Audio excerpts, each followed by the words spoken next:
एक दिन श्री राम अपने दरबार में अपने मंत्रियों और पुरोहित वशिष्ठ जी के साथ बैठे थे। दरबार की कार्यवाही प्रारंभ हो गई थी। तभी श्री राम ने लक्ष्मण जी से कहा कि हे लक्ष्मण, बाहर जाकर देखो कौन कौन से याचक अपनी समस्याओं का समाधान पाने के लिए आए हुए हैं। अपने बड़े भाई श्री राम की आज्ञा पाकर लक्ष्मण जी राजभवन के बाहर पहुंचे। बाहर पहुंचकर उन्होंने राजभवन के द्वार पर एक घायल कुत्ता खड़ा देखा।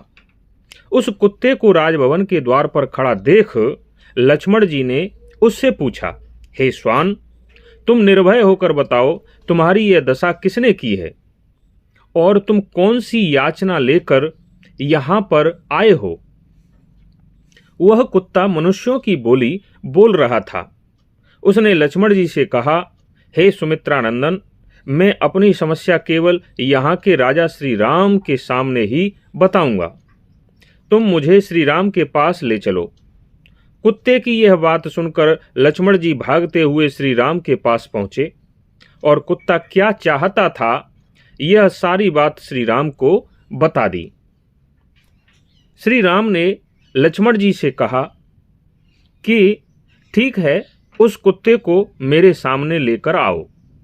श्री राम की आज्ञा पाकर लक्ष्मण जी फिर से राजभवन के द्वार पर पहुंचे और उस कुत्ते से कहा, हे श्वान, तुम्हारी जो भी समस्या हो तुम मेरे साथ चलकर यहाँ के राजा श्री राम से कह सकते हो।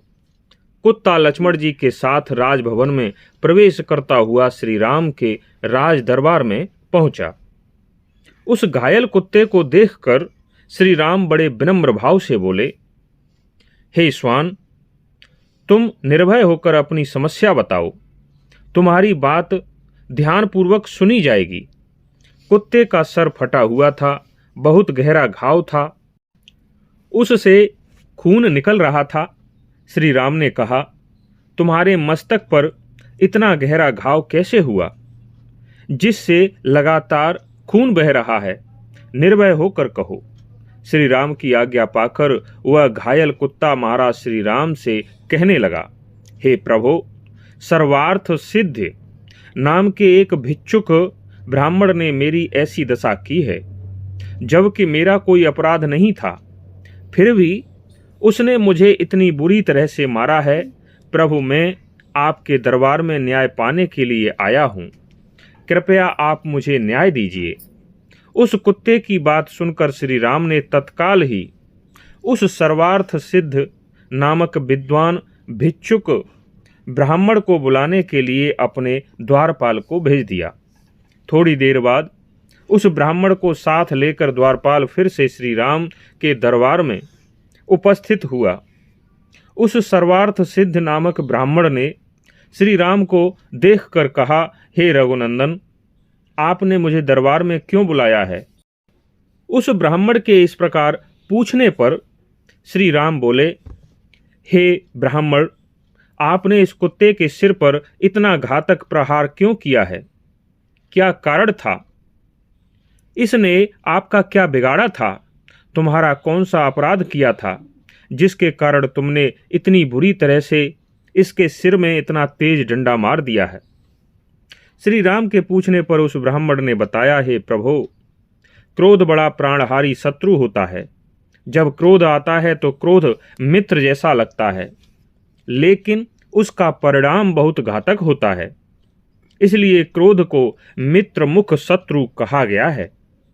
क्रोध अत्यंत ही पैनी तलवार होता है, जिसका वार कभी खाली नहीं जाता।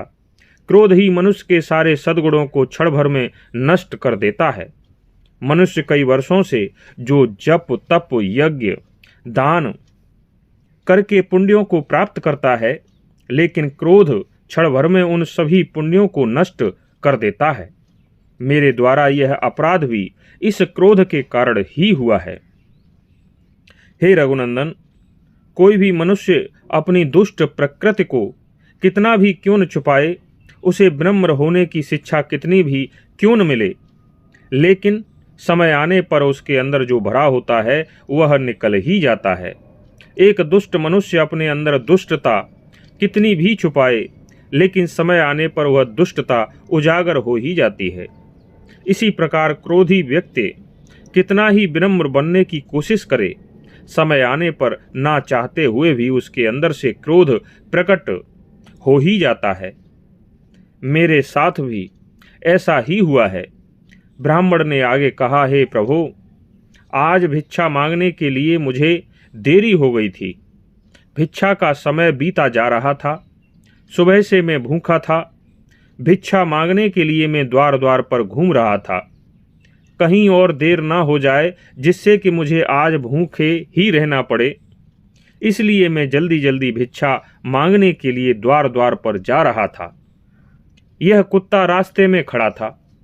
मैंने बार बार कहा, हे श्वान, तुम रास्ते से हट जाओ, मुझे आज पहले से ही भिक्षा मांगने के लिए देरी हो चुकी है। यदि मैं जल्दी जल्दी लोगों के दरवाजे पर नहीं पहुंचा तो मुझे भिक्षा नहीं मिल पाएगी। मैंने उस कुत्ते से बार बार रास्ते से हटने के लिए कहा, लेकिन यह श्वान अपनी ही मौज में था, मेरी बातों को अनसुनी कर रहा था। वहां से हटकर थोड़ी सी दूर पर सड़क के बीचों बीच बेढंगे होकर खड़ा हो गया। मैं सुबह से भूखा तो था ही, इसी कारण मुझे क्रोध चढ़ गया। हे प्रभु, उस क्रोध से प्रेरित होकर ही मेरे पास एक डंडा था। उस डंडे को इस कुत्ते के सर पर दे मारा। मैंने ही इसे डंडे से मारा है। मेरे ही डंडे की मार से इसके सर में इतना बड़ा घाव हो गया है। मैं अपराधी हूं। इसका जो भी दंड बनता है मैं उसे भोगने के लिए तैयार हूं। हे महाराज श्री राम, आप निश्चिंत होकर दंड सुनाएं। यदि मुझे अभी इस अपराध का दंड मिल जाता है तो मुझे नरक नहीं भोगना पड़ेगा। तभी श्री राम ने दरबार में बैठे हुए सभी विद्वान ब्राह्मण व मंत्रियों से कहा कि इस ब्राह्मण के द्वारा जो अपराध हुआ है उसका क्या दंड होना चाहिए, विचार कर बताएं, क्योंकि दंड का प्रयोग होने पर ही प्रजा में सुरक्षा का भाव आता है। इसलिए ब्राह्मण को दंड तो देना आवश्यक है। सभी विद्वानों ने सब कुछ सोच विचार कर श्री राम से कहा, हे भगवान, शास्त्रों के अनुसार ब्राह्मण को शारीरिक दंड नहीं देना चाहिए। इस ब्राह्मण को शारीरिक दंड के अलावा कोई भी दंड दिया जा सकता है। उसके बाद सभी विद्वान विचार विमर्श करने लगे कि इस ब्राह्मण को आखिर शारीरिक दंड के अलावा और कौन सा दंड दिया जाए जो कि इसके अपराध के अनुसार हो।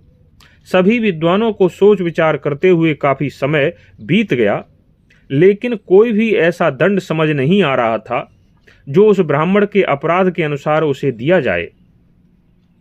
अब इस कथा में आगे क्या हुआ यह हम पार्ट 2 में बताएंगे। तब तक के लिए धन्यवाद। यह कथा कैसी लगी आप कमेंट करके अवश्य बताएं।